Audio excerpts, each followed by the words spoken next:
Hello বন্ধুরা, তোমরা সবাই কেমন আছো? আশা করি সকলেই খুব ভালো আছো আর আমিও ভীষণ ভালো আছি। তোমাদের আরেকবার পূজাস কিচেনে সকলকে স্বাগত। আজকে আরেকটি নতুন রেসিপি নিয়ে চলে এসেছি বন্ধুরা, সেটি হলো ফুলকপির পরোটা, গোবি পরোটা। তোমাদের সাথে আজকে আমি শেয়ার করব রেসিপির সমস্ত উপকরণগুলি। আমি এবার ডেসক্রিপশন বক্সে দিয়ে দেবো, তোমরা সবাই দেখে নেবে। খুবই নরম জুসি হয় খেতে। শীতের দিনে কিন্তু বন্ধুরা বাজারে কিন্তু প্রচুর ফুলকপি থাকে আর আমাদের বাড়িতে কিন্তু প্রায় ফুলকপি প্রতিদিন থেকেই থাকে। তাহলে চলো, খুব একটা যদি একঘেয়া ওই ফুলকপির ঝোল বা কালিয়া বা যাই হোক না কেন, মাছের ঝোলে খেতে খেতে যখন ভালো লাগবে না, তখন কিন্তু এরকম গোবির পরোটা কিন্তু আমরা বাড়িতে ঝটপট বানিয়ে ফেলতে পারবো। তাহলে চলো শুরু করি। তোমরা বিকেলের টিফিন হিসাবে বা সকালের জলখাবার হিসাবে তোমরা কিন্তু বাড়িতেই বানিয়ে ফেলতে পারবে, বাইরের থেকে কিন্তু আর কিনে খেতে হবে না। তাহলে চলো দেখে নাও। আমি সবার প্রথমে 2 বাটি আটা নিয়ে নিয়েছি আর 1 বাটি ময়দা নিয়ে নিয়েছি। আমি দুটো মিক্সড করে করছি, তোমরা চাইলে পরে যে কোনো একটা দিয়েও করতে পারো। আর নিচ্ছি 2 চামচের মতো গাওয়া ঘি আর স্বাদ মতো নুন দিয়ে আমি খুব ভালো মতো করে এইটাকে ময়ম দিয়ে নিচ্ছি। যখন দেবো একটি খুব সুন্দর করে ময়ম দেওয়া হয়ে গেছে, একটি মণ্ড তৈরি হচ্ছে হাতে আমাদের, তাহলে ভাববো যে আমাদের ময়ম দেওয়া কিন্তু আটাটিকে খুব সুন্দর করে হয়ে গেছে। তাহলে কিন্তু আমাদের এই পরোটাগুলি খুবই নরম তুলতুলে খেতে হবে। তোমরা দেখো আমি কিভাবে করছি, তোমরা কিন্তু এরকম করে ময়ম দেওয়ারই চেষ্টা করবে। যখন দেখবে এরকম মুঠো করলে এরকম করে খুব ঝুরঝুরে এরকম মুঠো হয়ে এরকম করে ভেঙে আসবে, তার মানে ভাববে আমাদের ময়ম দেওয়া হয়ে গেছে।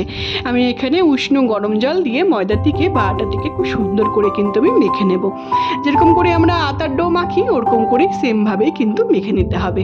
তারপর তোমরা নেক্সট স্টেপ দেখো। দেখো বন্ধুরা, আমি কিরকম করে মেখে নিয়েছি, তোমরাও এরকম করে কিন্তু হাত দিয়ে খুব সুন্দর করে, যেরকম আমরা আটার ডো মাখি, দেখো কতটা নরম হয়েছে, এরকম করে আমি মেখে নিয়েছি। তারপর এখানে 5 থেকে 7 মিনিট আমি ঢেকে রেস্টে রেখে দেবো। এবার আমরা আমাদের পুরটি বানিয়ে নিচ্ছি। আমি একটি গোটা ফুলকপি নিয়ে নিয়েছি, 2 ফাল্টি করে কেটে নিয়েছি। তারপরে এরকম করে হাফ করে নিয়ে আমি একটি গ্রেটারের সাহায্যে খুব সুন্দর করে ঝিরি এরকম করে আমি গ্রেট করে নিচ্ছি। তোমরাও কিন্তু এরকম করে গ্রেট করার নেওয়ারই চেষ্টা করবে। দেখো কত সুন্দর করে আমি গ্রেট করে নিয়েছি একটি গ্রেটারের সাহায্যে। তোমরা এরকম করে কিন্তু করে নেবে। এরকম করে সেমভাবে আমি 2 ভালি যেরকম আমি নিয়েছি ফুলকপিটিকে, সেটিকে আমি গ্রেট করে নিচ্ছি। তোমরা তোমাদের পরোটার পরিমাণ বুঝে ফুলকপির পরিমাণও বাড়িয়ে বা কমিয়ে নিতে পারো। দেখো আমি পুরো ফুলকপিটাকে এরকম করে গ্রেটারের সাহায্যে গ্রেট করে নিয়েছি। এবার আমাদের যা যা লাগছে আমি সব উপকরণগুলোকে এক এক করে অ্যাড করব। সবার প্রথমে দিচ্ছি 2-3টের মতো কাঁচা লঙ্কা। ঝালটি তোমরা তোমাদের ইচ্ছে মতো অ্যাড করতে পারো। সবার প্রথমে আমি কাঁচা লঙ্কাটিকে ঝিরি করে এরকম করে চাকু দিয়ে আমি কেটে নিয়েছি, তোমরা দেখতেই পাচ্ছ। তারপর এখানে আমি বেশ কিছুটা দিচ্ছি চিলি ফ্লেক্স। আমি এখানে 2-3টে শুকনো লঙ্কাকে খোলা কড়াইতে এরকম করে ভেজে নিয়ে আমি মিক্সিতে কিন্তু গুঁড়ো করে নিয়েছি। আর দিচ্ছি 1/2 টেবিল চামচের মতো হিং, আর দেবো হাত ঘষে একটুখানি আমি জোয়ান দিয়ে দিয়েছি। আর যেটি আমাদের ফুলকপির পরোটার স্বাদ দ্বিগুণ বেড়ে যায়, সেটি হলো 2 টেবিল চামচের মতো আমি নারকেলের কোড়া দিয়েছি আর দিয়েছি গন্ধরাজ লেবুর রস। এই দুটো কারণেই কিন্তু আমাদের ফুলকপির পরোটার স্বাদ কিন্তু বন্ধুরা দ্বিগুণ বেড়ে যাবে। তোমরা অবশ্যই এটিকে অ্যাড করার চেষ্টা করবে, এটি টিপস বলতে পারো এই রেসিপির। তারপর দিচ্ছি এখানে বেশ কিছুটা ধনেপাতা কুচি আর একটু স্বাদ মতো নুন দিয়ে আমি এটাকে পুরোটিকে মেখে আমি রেডি করে নিয়েছি। আমাদের পুরটি কিন্তু একদম তৈরি হয়ে গেল। তারপর দেখো বন্ধুরা, আমাদের আটাটা কিন্তু খুব সুন্দর করে ময়াম দিয়ে নিকেছিলাম, আমি মেখে রেখে দিয়েছিলাম, কতটা নরম হয়েছে। আমি একটু বড় বড় লিচি করে কিন্তু আমি এরকম করে কেটে নিচ্ছি। তোমরা তোমাদের ইচ্ছে মতো লিচি কেটে নিতে পারো। কিন্তু বন্ধুরা, যে কোনো পরোটার, আলুর পরোটা বলো বা ফুলকপির পরোটা, যে কোনো পরোটায় কিন্তু এরকম ডোটি কিন্তু একটু মোটামোটাই হয়, কারণ করে একটু মোটা হলে পরে পরোটাগুলি কিন্তু খেতে কিন্তু দুর্দান্ত লাগে। তারপর এখান থেকে আমি একটি লিচি নিয়ে নিয়েছি, খুব সুন্দর করে এরকম করে হাত দিয়ে আমি এরকম করে একটি গর্ত তৈরি করে নিচ্ছি। তারপর এখানে একটু হালকা একটু ময়দা ছিটিয়ে বা আটা ছিটিয়ে, তাহলে কিন্তু আমাদের পুরটি কিন্তু বাইরে বেরিয়ে আসবে না। অনেকে বলে যে কোনো পরোটা করতে কিন্তু পুরটি বাইরে বেরিয়ে আসে আর খেতে কিন্তু একদমই ভালো হয় না। তোমরা যদি আমার রেসিপির প্রত্যেকটা টিপস ফলো করে এরকম করে প্রথমে একটু ময়দা দিয়ে তারপর পুরটিকে ব্যবহার করো, তাহলে কিন্তু তোমাদের একদম পুর বাইরে বেরিয়ে আসবে না। তারপর এখানে পুরটিকে দিয়ে খুব সুন্দর করে আমি সিল করে দিয়েছি। তারপর আলতো হাতে সামান্য একটু ময়দা ছিটিয়ে আমি কিন্তু এটিকে বেলে নিচ্ছি। তোমরা এরকম করেই প্রত্যেকটি টিপস ফলো করে আমার যদি প্রত্যেকটি রেসিপি এরকম করে তোমরা ট্রাই করো বন্ধুরা, আমার বিশ্বাস যে তোমাদের প্রত্যেকটি রেসিপি কিন্তু আমার মতো সুন্দর তৈরি হবে, বিশেষ করে এই পরোটাগুলি। দেখো আমি তোমাদের দুভাগে দেখাচ্ছি। প্রথমে আমি হাত দিয়ে প্রেস করে একটি পুর ভরে দেখিয়ে দিলাম, তারপর সামান্য একটু বেলে নিয়ে এরকম করে পুর ভরে কিন্তু আমি আরেকটি ভাবে দেখিয়ে দিলাম। দেখো তোমাদের বুঝতে সুবিধা হওয়ার জন্য তোমাদের আমি বারবার রিপিট করে কিন্তু দেখিয়ে দিচ্ছি। তারপর এখানে আলতো হাতে সামান্য একটু ময়দা দিয়ে আমি কিন্তু আলতোভাবে পরোটাটিকে বেলে নিচ্ছি। তোমরা দেখতেই পাচ্ছ। তো তোমরা দেখতেই পাচ্ছ বন্ধুরা, পরোটাগুলো কিন্তু সামান্য একটু মোটা মোটা করে আমি বেলেছি।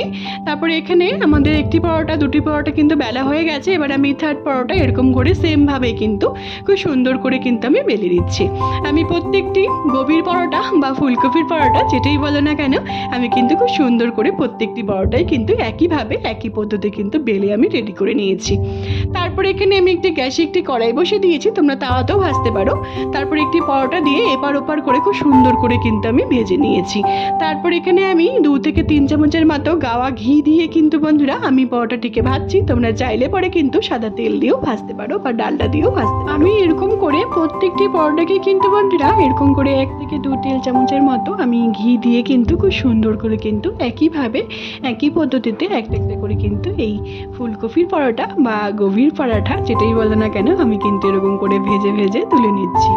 তোমরা বিশ্বাস করো বন্ধুরা, শীতের দিনে যখন ফুলকপিগুলো খেতে আর ভালো লাগে না ঝোলে বা তরকারিতে বা যেটাই হোক না কেন, তখন কিন্তু তোমরা যদি এরকম করে বিকেলের টিফিনে বা সকালের জল খাওয়ারে যদি এরকম করে যদি কাউকে খাও, তারা কিন্তু খুবই খুশি হয়ে যাবে। দেখো আমি এরকম করে সেমভাবে সেম পদ্ধতিতে কিন্তু এরকম করে একটা একটা করে 1 থেকে 2 টেবিল চামচের মতো আমি ঘি দিয়ে কিন্তু খুব সুন্দর করে আমি পরোটাগুলোকে কিন্তু ভেজে নিচ্ছি। তোমরা বিশ্বাস করো বন্ধুরা, এই পরোটাগুলো এতটাই তুলতুলে নরম হয়, মুখে দিলেই কিন্তু একদম সাথে সাথেই মিলিয়ে যাবে। আমি এরকম করে প্রত্যেকটি পরোটাকে কিন্তু সেমভাবে ভেজে নিচ্ছি। তোমরা যদি আমার প্রত্যেকটি টিপস ফলো করে এরকম করে যদি রেসিপিটিকে একবার বাড়িতে ট্রাই করো বন্ধুরা, আমার বিশ্বাস যে তোমাদের যখনই বাড়িতে ফুলকপি আসবে তোমরা কিন্তু একবার হলেও এরকম এই ফুলকপির পরোটা বা গোবি কা পরোটা তোমরা কিন্তু বানিয়ে অবশ্যই খাওয়ার চেষ্টা করবে। তোমরা যদি একবার বাড়িতে বানিয়ে খাও বন্ধুরা, যে তাহলে কিন্তু তোমাদের বারবার কিন্তু এই ফুলকপির পরোটাগুলো কিন্তু বানিয়ে খেতে ইচ্ছে করবে। তোমরা দেখো আমি প্রত্যেকটি পরোটাকে সেমভাবে সেম পদ্ধতিতে কিন্তু ভেজে আমি তুলে নিচ্ছি। তোমরা অবশ্যই বাড়িতে একবার ট্রাই করে আমাকে জানিয়ে বন্ধুরা তোমাদের এই ফুলকপির পরোটা গোবি কা পরোটা নতুনভাবে নতুন পদ্ধতিতে কেমন লাগলো। যদি ভালো লেগে থাকে অবশ্যই আমাকে কমেন্টের মাধ্যমে জানিয়ে বন্ধুরা তোমাদের রেসিপিটি কেমন লাগলো। দেখো তোমাদের একটি আমি ছিঁড়ে দেখাচ্ছি কতটা নরম তুলতুলে আর পুর ভরা হয়েছে আমাদের এই ফুলকপির পরোটা বা গোবি কা পরোটা। দেখো কতটা নরম হয়েছে, মুখে দিলেই কিন্তু একদম সাথে সাথে মিলিয়ে যাবে। আমি একটু আচারের সাথে আর একটি কাঁচা লঙ্কার সাথে সার্ভ করেছি। তোমরা চাইলে পরে যে কোনো তরকারির সাথে বা আচারের সাথে কিন্তু সার্ভ অবশ্যই করতে পারো। তোমরা যদি আমার চ্যানেলে নতুন বন্ধু থাকো বন্ধুরা, তাহলে অবশ্যই আমার চ্যানেলটিকে সাবস্ক্রাইব করতে কিন্তু একদমই বলো না, যাতে আমি যখনই কোনো নতুন রেসিপি ছাড়বো তোমরা সেই রেসিপিগুলি সবার প্রথমেই পেয়ে যাবে। আর যে সকল বন্ধুরা অলরেডি আমার চ্যানেলটিকে সাবস্ক্রাইব করে ফেলেছে তাদের কিন্তু অসংখ্য ধন্যবাদ। আর অবশ্যই আমাকে কমেন্টের মাধ্যমে জানিও বন্ধুরা তোমাদের এই নতুনভাবে নতুন পদ্ধতিতে ফুলকপির পরোটা বা গোবি কা পরোটা কেমন লাগলো। আমার ফেসবুক ও একটি রান্নার পেজ আছে বন্ধুরা সুইট কিচেন দিয়ে, সেটি লিঙ্ক আমি সবশেষে তোমাদের সাথে শেয়ার করে দেবো। সেটিকে ফলো করার আর অনেক অনেক অনেক বেশি শেয়ার করার কিন্তু তোমাদের সকলকে অনুরোধ রইল। সবাই ভালো থেকো বন্ধুরা, সুস্থ থেকো। আবার নেক্সট ভিডিওতে দেখা হচ্ছে নতুন একটি রেসিপি নিয়ে। টাটা।